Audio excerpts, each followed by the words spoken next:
Hello, everybody. Welcome to Pearls and Wisdom with Katharina, with Suchada and Navasit. So, what question do you have for me today? Today, I have a question about how can we avoid judging ourselves and other people? Judging is a very, very important topic for everybody because we have to judge in a way constantly. You have to judge what you want to eat, like you have maybe 2-3 different things. You have to look at it. This is good for me, this is not good for me, according what you know.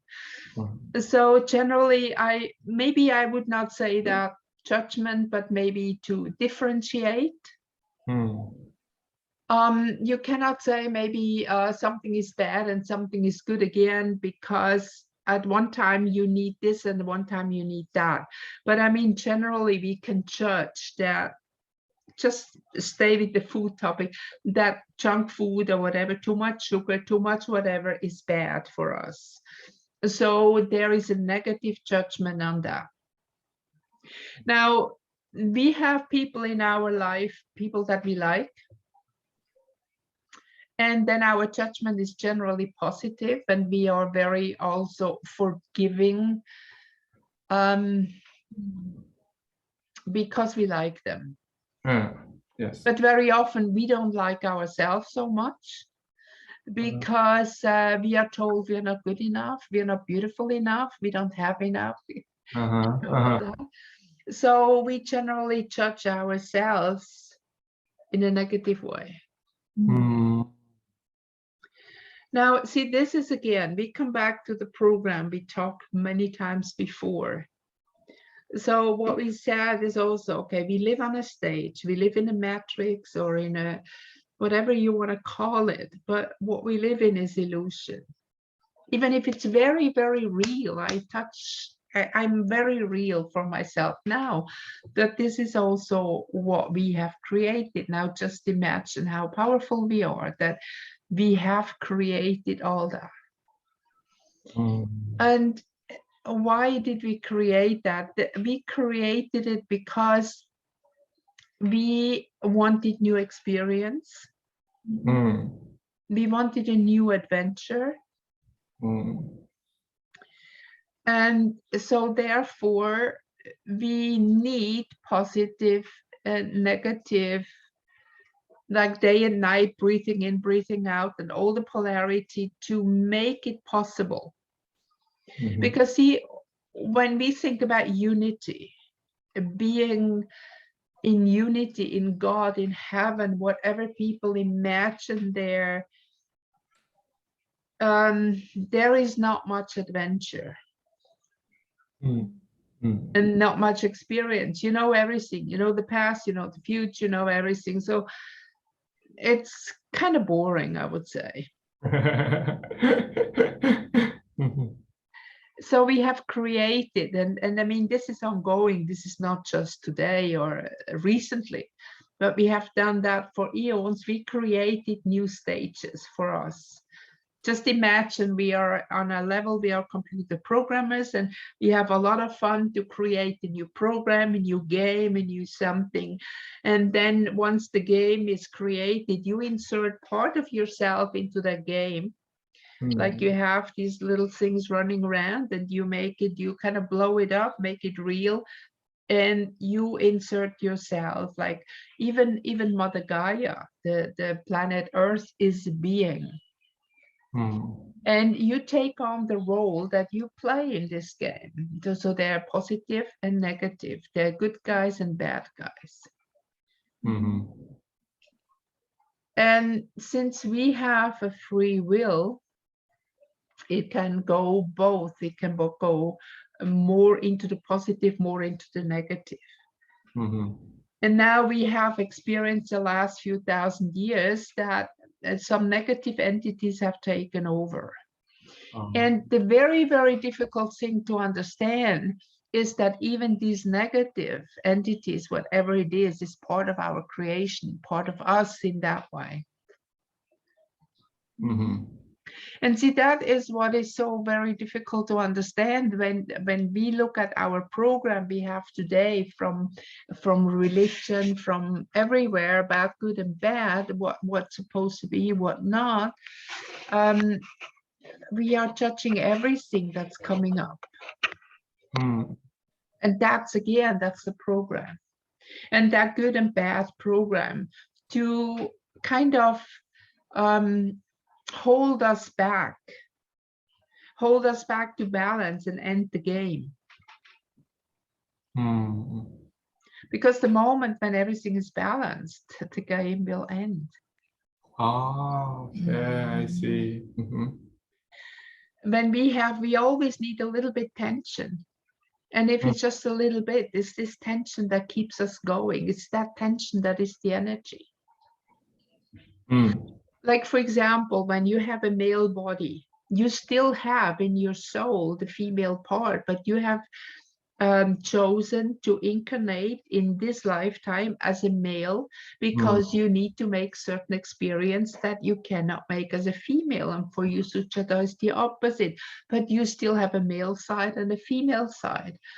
So let's put it that way. As long as we're in the body, you cannot 100% balance, because the fact that you have a female or male body gives like a 49-51 balance, but you can never go completely 50-50.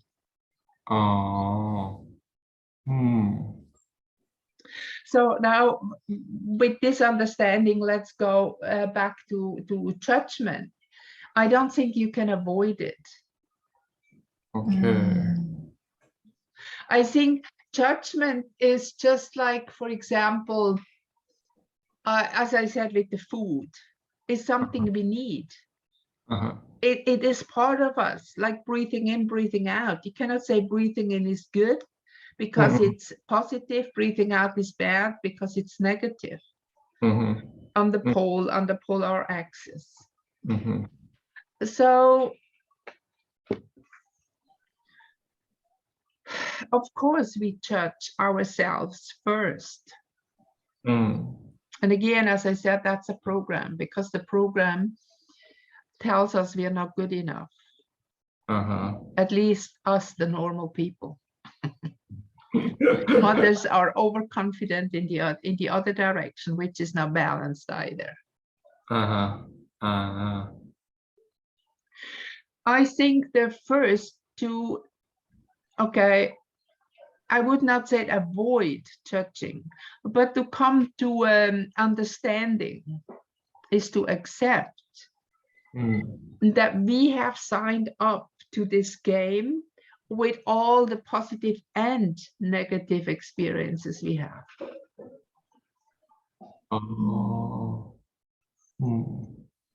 And in a way, that is the judging to others, to let them go, to accept that they have the free will to do whatever they want to do.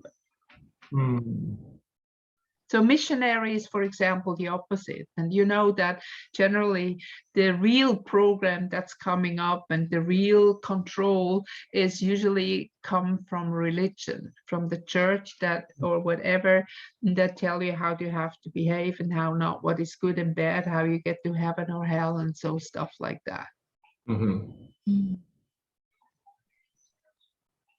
Suchada, you wanted to ask?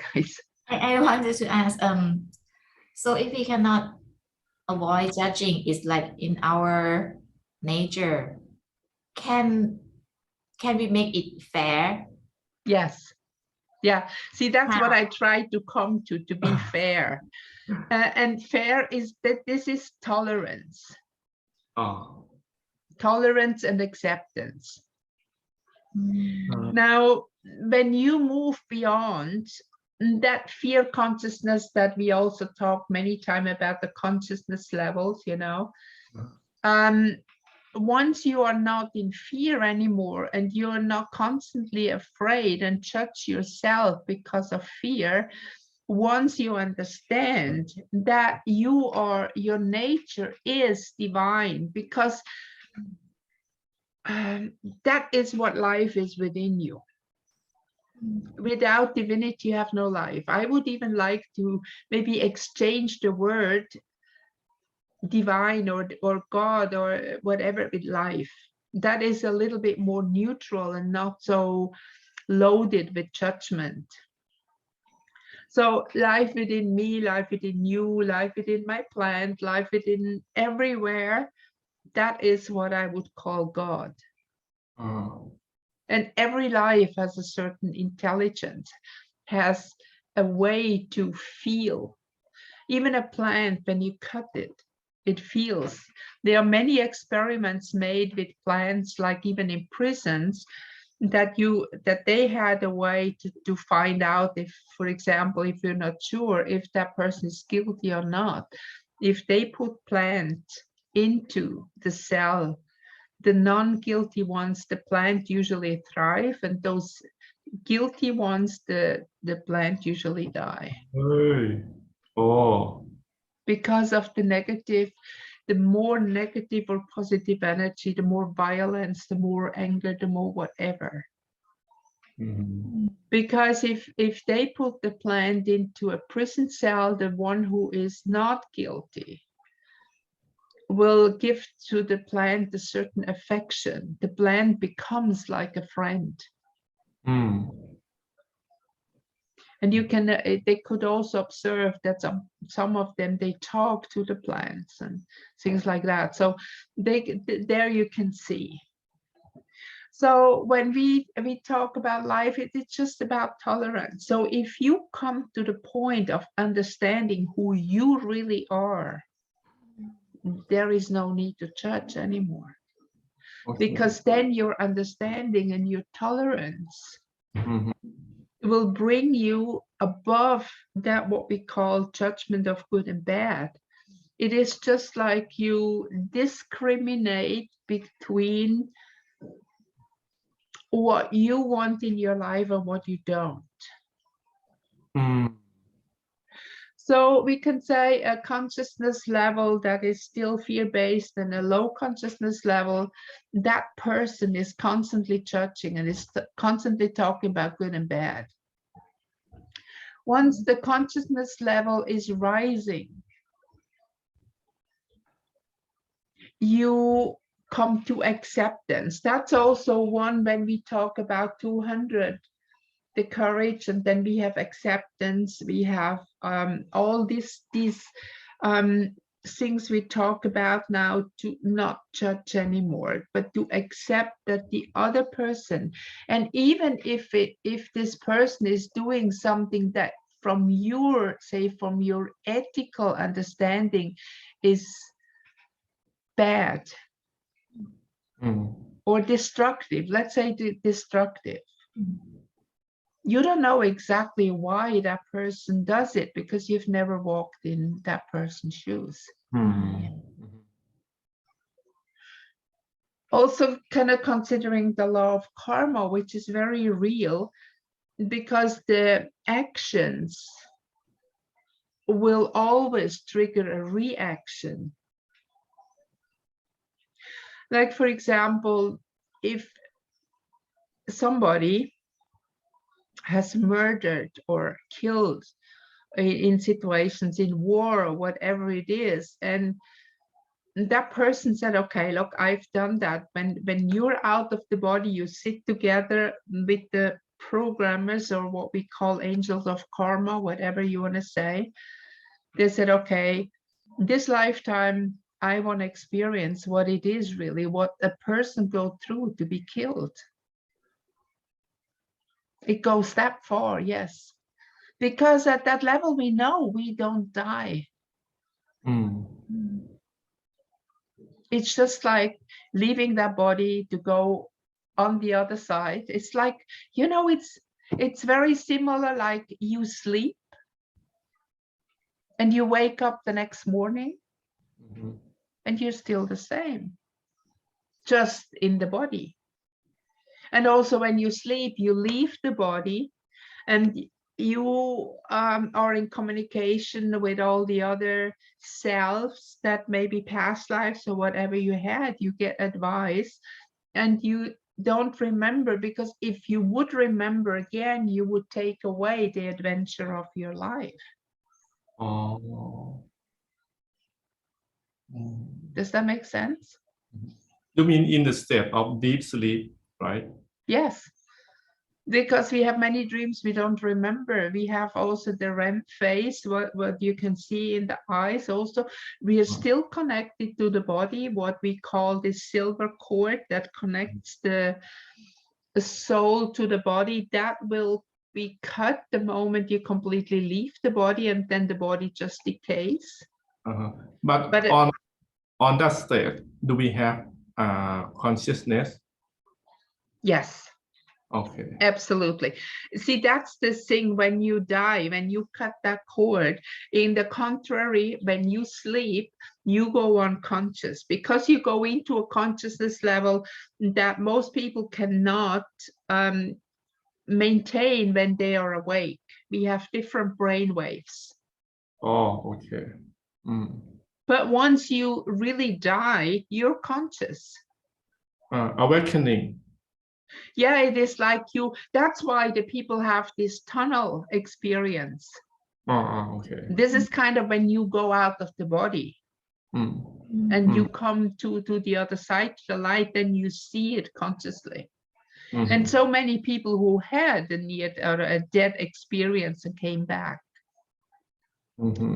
they tell practically, no matter what religion, what race, whatever, they more or less tell all the same story.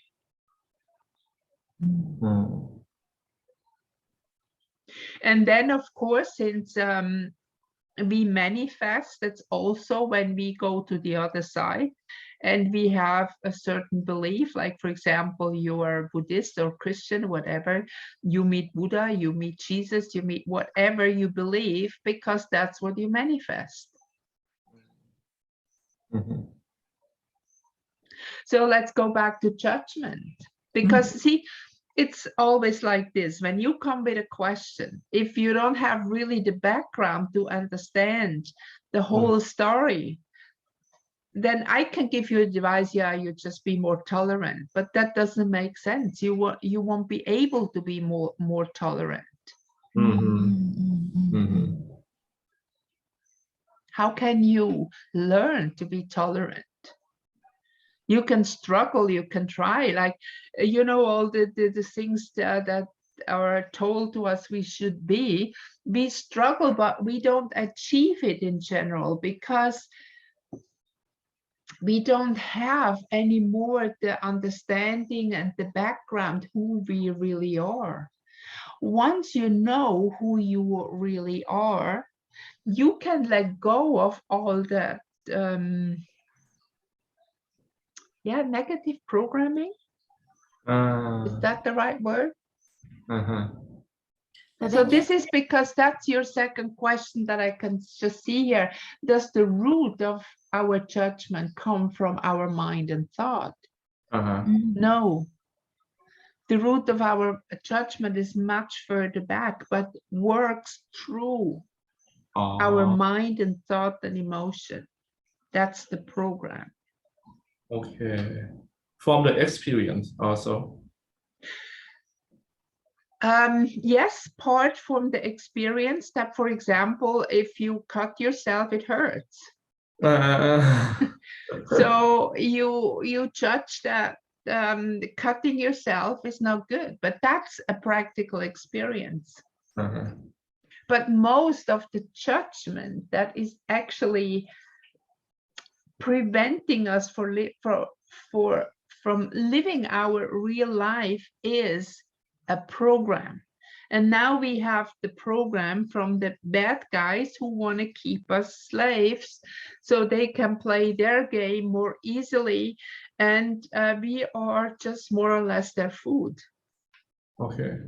And it doesn't matter if they eat whatever, even human flesh or not. They thrive on our emotions. Because not all are similar, like flesh human beings as we are. There are different kind of species here.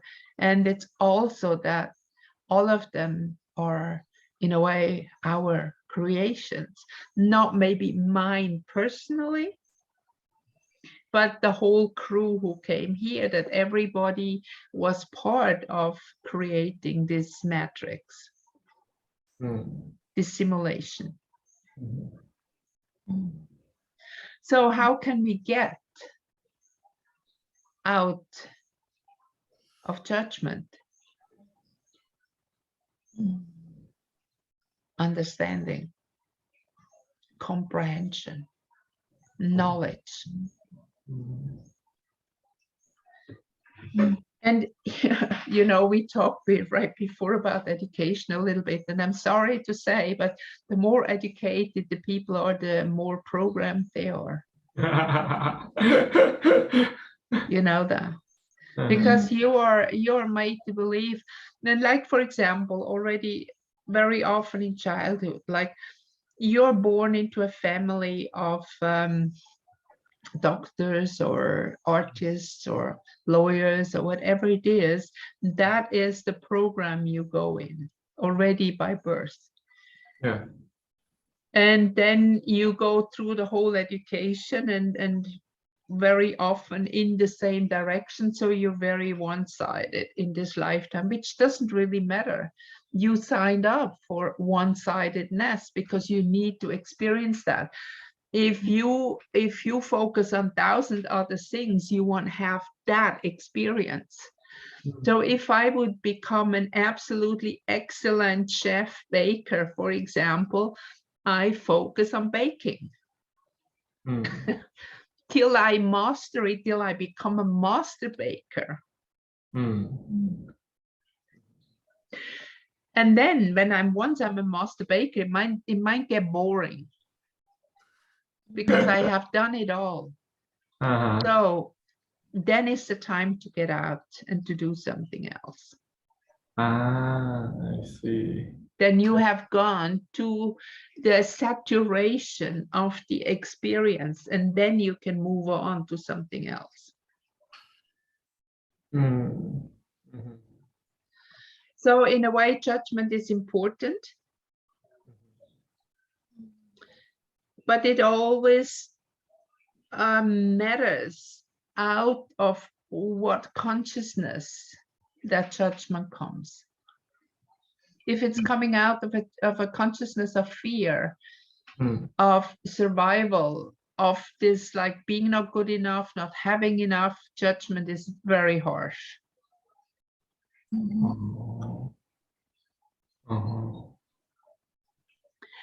The more you rise up, like for example, when I also teach students, I actually have created a questionnaire so that when students want to come to workshops, I want to have them fill out the questionnaire first.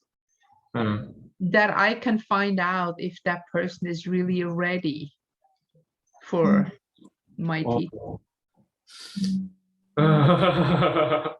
Because I have seen many are not, and they don't understand what I'm talking about, and then it's my time wasted and their money wasted. Okay. So I do a favor for everybody if I do that. And then I judge who is kind of accepted into my workshop and who is not. But this is not about that I'm mean to somebody, but say, for example, I can talk about with that person, with the questionnaire, you have to work on this issue, and then you can come. It's like, for example, if you want to go from 3rd grade to 4th grade, whatever school it is, it doesn't matter. If you don't finish 3rd grade,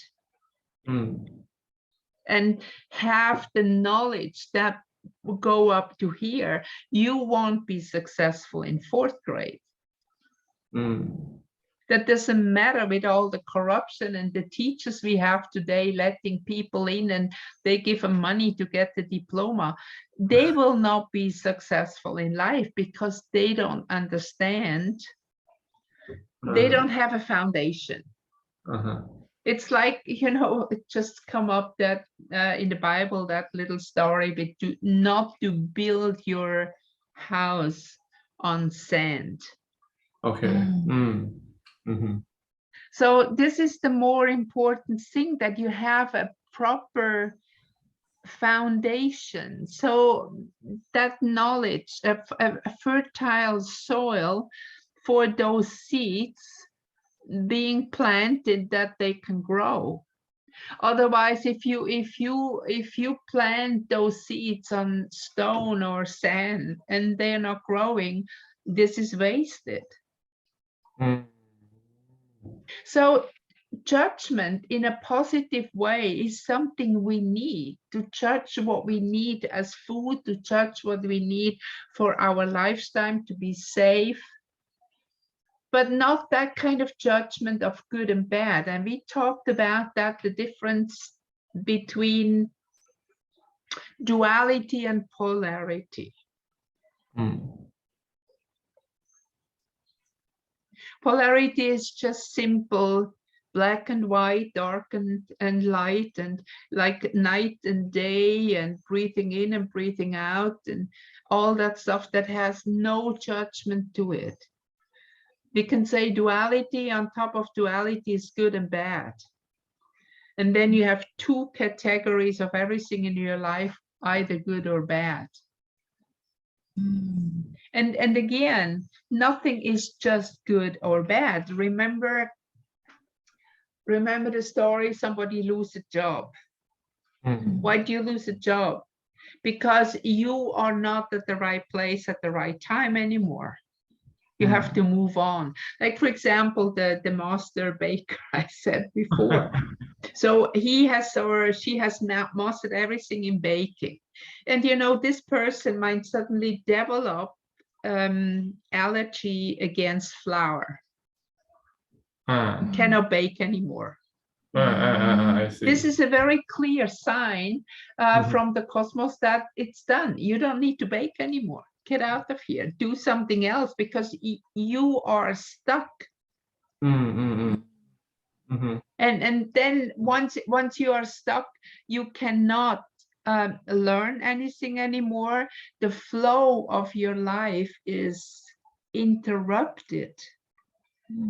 So you have to interrupt that flow with something like an illness that you actually create yourself, because you know it on a soul level, you know. So see, judgment itself, it's like everything else. Nothing is just either positive or negative. It always has the core of both inside. It's always part of polarity.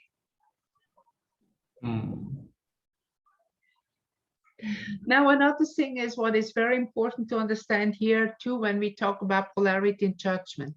So you have a choice for two different things. You choose one, you neglect one. The one that you neglect will come back later in your life, and you have to do that too. To balance. Okay. Because with every choice you make, with every choice, with every judgment, you neglect one side. Oh. So we have to confront it again. Yes, again. You have to be conscious, you have to confront, you have to look at it. Why? Otherwise, you're not balanced. You have not understood your lesson. And this is what karma is all about. You know, karma is very clearly unfinished business that you take from one lifetime into the other, because there is one thing that you have avoided always. You have not finished that part. And it does not matter if it's good or bad karma, whatever you call it. A talent that you bring into this lifetime is also karma. Okay. Like there are people who coming in who are genius, or I mean, suddenly things make sense and you kind of have a feeling, you know, or it's like more like remembering something. That is always something that has to do with karma, something that you have done before already that you remember. The karma is not just negative, it has also both sides within. Like if you decide, okay, now I want to, I have been a musician, but I have not yet completed my music. Then you look for a musician family to incarnate to give you the chance to finish your music. And then another lifetime, for example, you start something completely new that you have never done before. And you come in like really as somebody who has no idea yet. And you have to learn from the scratch. So the learning might be difficult for you. That does not mean that you're stupid, but that just means that you stand at the beginning of this experience. Okay. So it's very difficult. You cannot say judgment is bad, but you cannot also say judgment is good. We need to accept. We have to. Difficult for someone who still live in fear-based, because I think for them judging, I mean, judging or making some judgment, it means to prove that they are right. Exactly. And why do they need to be right? We accept. Yeah, to be accepted, because they don't have enough self-esteem. Only people judge who have not enough self-esteem. Otherwise can tolerate whatever you do, others judge. But again, for example, you have friends. And you see now the shifting of friends when you change your consciousness level. Yes. The challenge is not to judge these people, but to kind of, okay, look, we don't have any more things really in common. So you go your way and you are open for new friendships. And only if you are able to let go the old, you're open for new. When you're stuck in these circles that you've been in maybe since birth or whatever, how can you meet other people? How can you go forward to have another experience? So people who judge all the time, they sometimes block their own life. They're not going forward. Because as I said, like the master baker, and this is something which is really important to understand, you are here a whole lifetime and you are not meant to do the whole lifetime the same thing. But our social structure, pension and whatever, like you make an apprentice as this or a study as this, and then the rest till you're 60 or 65, whatever, you do the same. This is against human nature. You should do something for 10 years, for maybe 20 years, if it's really difficult, or if it's like, for example, if you are exploring old artifacts or something like that. Maybe you can stay a whole lifetime there because there is always new stuff coming in. Okay. If you are in some occupation that give you freedom to be creative, you might stay there because the creativity goes on and on and on. But most of our professions that we have are very one-sided. You do only this. That's a routine. Yeah, to make money. Uh-huh.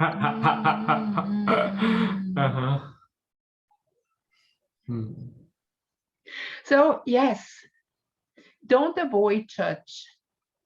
To judge anything. Don't avoid. I mean, even at one time you have to look at yourself once in a while and to judge, like I should really go out and do more exercise, or I'm really too lazy, or I really eat too much. And it's more like discrimination or understanding, not the, the word judgment has a color, a bad color. I judge something, it's bad. So when we say discriminate, also has a bad connotation in a way. You discriminate is also good and bad, but still we need words, unfortunately. But remember, we spell words. Words are the spell. The spell we are under. But one thing just pop up. I think so far we're talking about we judging, or we make some judgment, but on the other side, to take the judgment from others. I think this is something that when the conscious is still in fear, and they still have the feeling that I'm not good enough. When someone says something and this person will feel that they are saying that I'm not good enough, I will get really mad. But once we pass that fear, just like you said, the tolerance is higher. Yes, and your tolerance level for everything, also for yourself, becomes much higher. And then I see it's just the opinion from that perspective about me. Yeah, you come to the point where it doesn't matter anymore. When you don't care anymore if people judge you or not, because, for example, you are so much used to be judged anyway. So you know what other things is actually their mirror, not mine. It is their business, not mine. What other people think about me, in fact, has nothing to do with me. It's how they see me, but that's not how I am. Yes. But we always take it as I am. They have not walked in my shoes. They don't know who I am. Only maybe very, very close friends or close family have an idea, but even they often don't understand. Your experience of life is absolutely individual. They cannot know 100% about me. No. Even your child, or you as a child for your parents, you grow up in that family. So when you're a very small child, you're a lot around your parents or around the family, no? But then, for example, you grow older, you go to kindergarten, you go to school, you go to study. Your parents have no idea what's going on there, right? And then you have, when you are coming into puberty, you have all those secrets and you don't share anymore your intimate things with your parents. So in fact, many parents have no idea who their children are.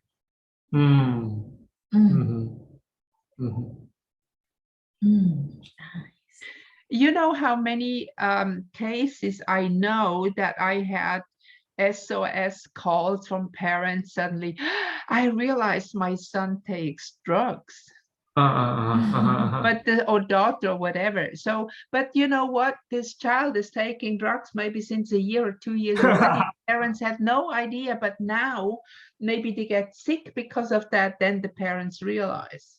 Now, you don't know other people. You have not walked in their shoes. So don't judge what they're doing. They have a soul contract as you do.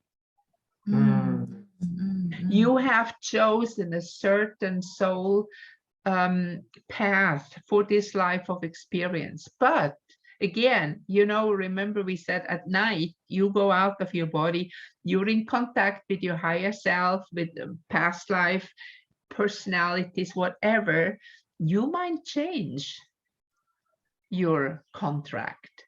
This is not a contract that is 100% binding. You might go up there and say, look, I had this soul contract to do this, but I see it's impossible because everybody around me has a free will too. And now the situation has changed and I see I cannot do that. So I change my own life in a different direction. And this is what you see very often, what happened again with near-death experience, that people completely change their lives. Or with losing a job. Like, for example, how many people who maybe have been academics and lose their job because there are too many, and then that person opens a coffee shop and starts to look into, say, coffee and become a specialist on good coffee.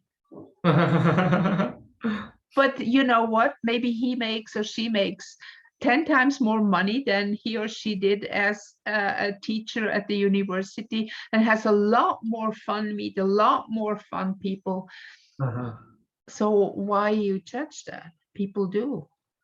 He sinks so low, now he's doing that. He was a professor at the university, he's selling coffee now. That's judgment. Yeah, exactly. You have not walked in that person's shoes, so don't judge. So, and when you judge yourself, the judgment or discrimination, whatever you want to name it, about yourself is always connected with your consciousness level. Once you understand that you are, in fact, a divine being having a human experience, but now being human, you are not the human being. See, human being, being human.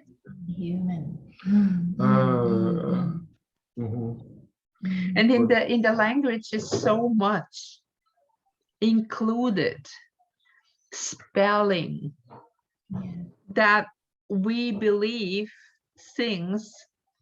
Like, how many people believe it because it's written in the newspapers or written in a book, like when you study, because I read it in that book and Professor so-and-so said it, it must be true. That's all bullshit. It's not. So you have to become a rebel. You have to come to the point to neglect the system, the brainwash, become free.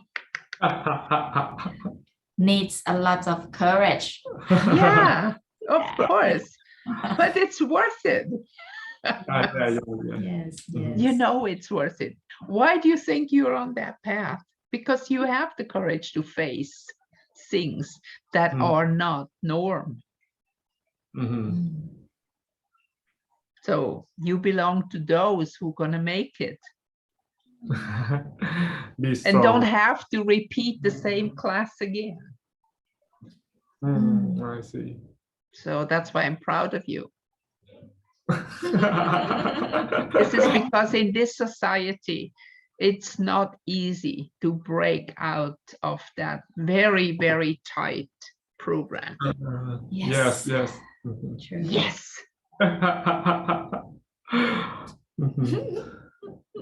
Yeah. Wow. Now, no more question, right? Now you need a week to think about it, what you can ask after that. Right? So see, everything is full of surprises. Once you get out of that linear path of programming, and this is not your program, that's a program of those who want to control us. Once you're out of that, life really starts to become fun. Oh. Mhm. and more liberation. Yes, and more interesting, and the people you meet, Mhm. they are much more fun to be with, and you don't gossip about what others do because this, what the hell, I'm not interested in that bullshit, even if what gossip, I kind of look at these gossip magazines about stars, about royal families, about, oh my God, what is more boring than what they are doing, Mhm. Exactly. It's true. Well, okay, so you get ready for our next session with more questions, huh? Yeah. Mhm. Okay, so we finished that one for today, right? Yes. Yes. Mhm. Okay, thank you for the question. It was fun. Thank you, everybody who was listening to us, and please subscribe and please like our channel. And I see you next time. Okay. Until next time. Okay. Thank you. Bye-bye. Have a nice weekend. Yes.